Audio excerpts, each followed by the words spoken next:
You ask Tiger to solve. This deals with linear equations with one unknown.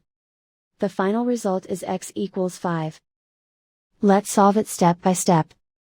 Simplify the expression. Group all constants on the right side of the equation. Add 7 to both sides. Simplify the arithmetic.